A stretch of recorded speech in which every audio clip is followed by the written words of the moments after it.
They made their move before the crack of dawn, targeting child care centers in Minneapolis, St. Paul, and Apple Valley, seizing computers and box loads of documents as part of a massive fraud investigation. The raid included agents from the FBI, State Bureau of Criminal Apprehension, and the Ramsey County Attorney's Fraud Unit. It went down, coincidentally, as the Fox 9 investigators were in the middle of our own probe of the same business. It's not difficult to see a pattern of what's going on here.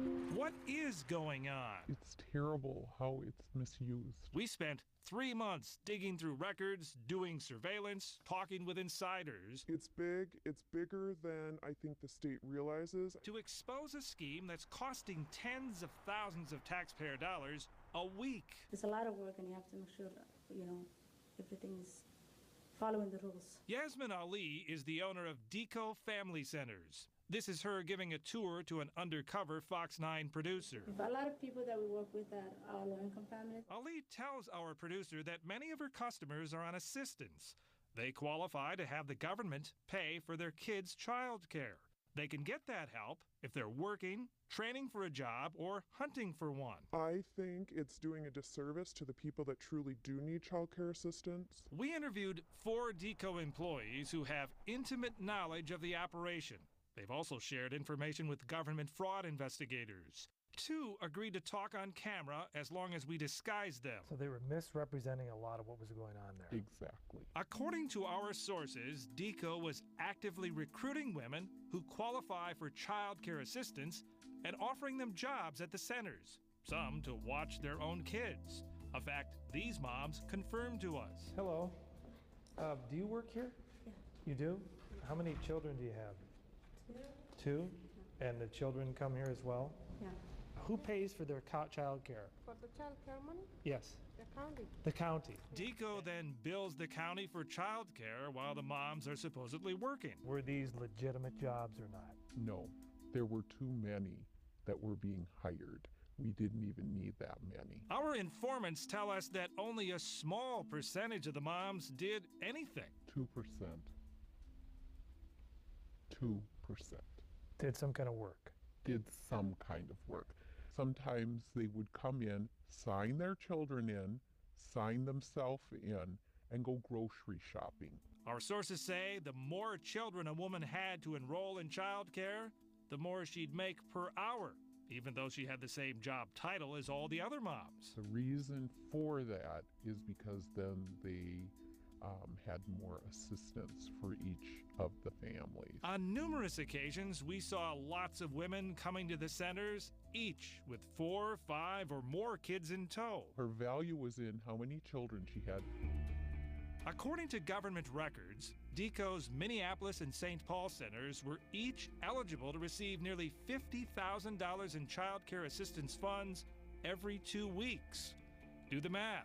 That's over $2 million a year. They're making a ton of money. According to our insiders, timesheets were submitted to the county which inflated the hours the moms actually spent in the centers, allowing Deco to bill the government for maximum child care time. So they'd fix the time schedule. Correct. A lot of women they did this for? Yes. State inspection reports obtained by the Fox 9 investigators show Deco has previously been cited for a number of logistical problems, including a lack of keeping accurate records of when staff worked. They were also fined for failing to do background checks on employees in order to provide documented proof that staff members received mandated safety training. While employed there, I saw falsifying documentation. So the record showed they'd received this training, but in fact they had not. Correct. I stopped by Deco's Apple Valley office to speak with owner Yasmin Ali. She wouldn't go on camera, but I did record our conversation. We're told that you were falsifying records to get child care money. That is not true, but as I say, I'm not going to have any comments right now. In addition to all the funds for child care, Deco was also getting public money for kids' meals. The Minneapolis Center got nearly $90,000 for food in its first year of operation.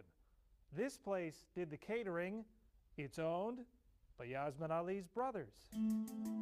We obtained a copy of the catering contract signed by Adarus Ali. We've seen his signature before on federal court documents. In 2009, Ali pled guilty to perjury. The Justice Department says he lied to a federal grand jury, testified he knew nothing about Somali men from Minnesota being recruited by a terrorist group to fight in their homeland, when in fact, he sat in on a discussion and even drove some of the men to Twin Cities International for their flight to Somalia.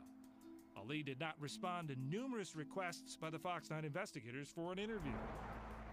Recently, the state rejected a plan by DECO to use even more public funds to have Ali's restaurant do catering for additional child care centers.